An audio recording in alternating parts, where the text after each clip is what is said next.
At the end of every unit, your teacher has a chance to teach a lesson, but other lesson in their context to enhance. But what do you suppose our teachers had to do to escape the lessons and make us present a LEQ? Elocution needs historical evidence, reasoning that can cooperate in advance. A complex thesis that Dr. Irish would admire. Then we drop the screencast like a single that inspires. Screencast for you to like and share.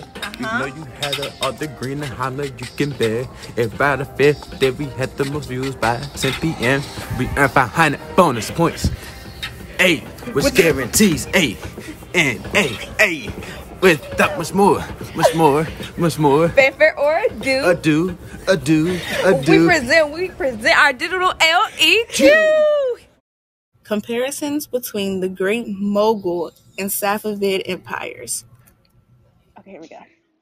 The big idea questions. What similarities, if any, did the Mughal and Safavid empires share? Why did the people of the Safavid empire only practice Islam religion?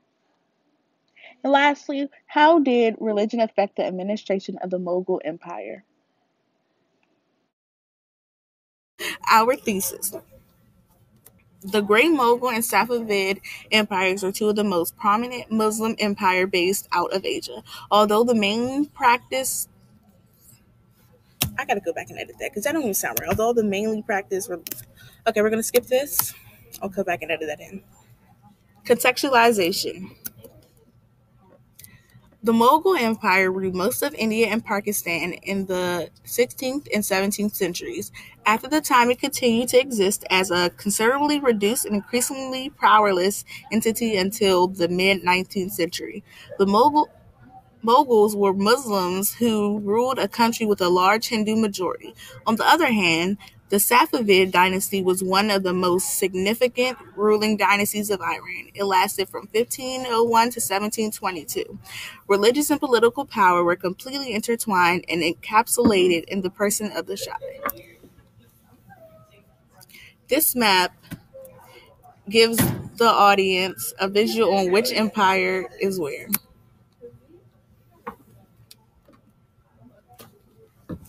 Historical evidence. Safavid dynasty, 1501 to 1736, ruling dynasty of Iran, whose establishment of Shiite Islam as the state religion of Iran was a major factor in the emergence of a unified national consciousness among the various ethnic and linguistic elements of the country.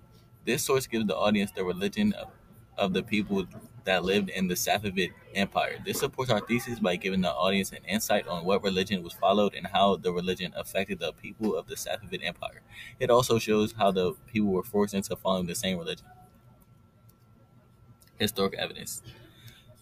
Also, Islamic law prevents war of Muslims against each other unless a religious need arises to enforce a sacred law or to check transgressions against it. For one power to wage war against the other, he would have to justify the action religiously.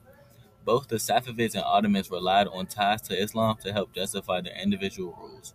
This supports our theme due to it showing the audience how religion affects the administration of the Safavid Empire and its impact on the relations with the Ottoman Empire. My son, I love my own religion, but the Hindu minister also loves his religion. If he wants to spend money on his religion, what right do I have to prevent him? Does he not have the right to love the thing that is his very own? And how does it support our thesis? It supports our thesis by allowing the reader to view a quote that Akbar the Great said himself. The quote tells the reader that Akbar believes that everyone has their own mind and can believe in any religion that they want to, which correlates when the thesis says that the leader of the Mughals accepted and implemented different religions into their society. Like the Ottomans, they relied on a military elite armed with firearms and created a strong centralized empire, organized with a bureaucracy. They expanded into the south and unified much of the Indian subcontinent, where they ruled an empire comprised mainly of Hindus. Thus, the rulers and the ruled were divided along religious lines. So what does this do? This informs the audience on how religion affected the administration of the Mughal Empire. Since the ruler Akbar gave Hindus positions in the government and also invited Christian, Hindu, and Muslim scholars, to peaceful, open debates about the merits of the religions. But in this plan to remove the religion divide in the government would fail, and Hindu temples were destroyed, and religious tensions reemerged as a central problem of the empire.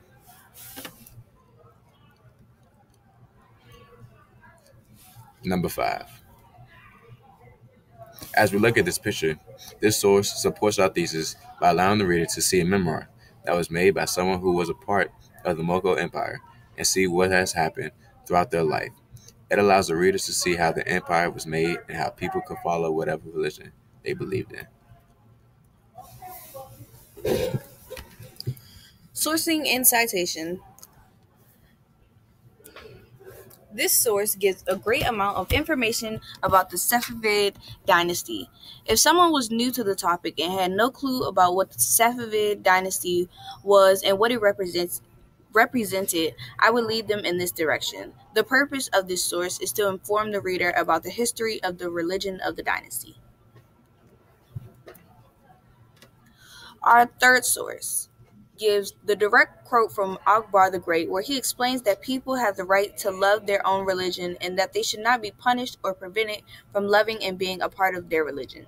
This source is an important one because it ultimately ties back to the authorities accepted and implemented different religions into their society, which is located in our thesis.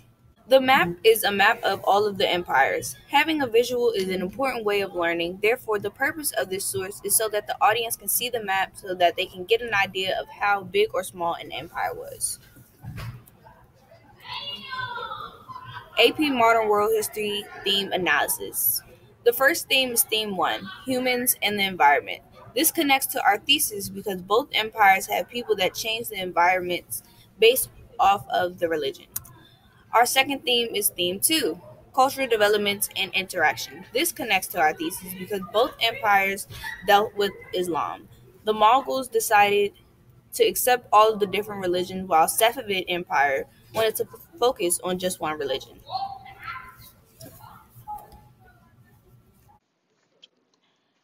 Again, here's the big idea questions. Take this time to pause the video and answer them. Explaining the big idea questions. So the first question, a possible answer is, both the Mughal and Safavid empires practiced Islam religion and were very powerful.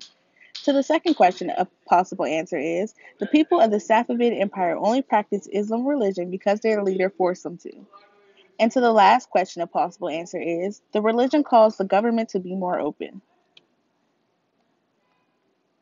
Thank you for watching this presentation. Don't forget to share this video with your friends and get us the most views.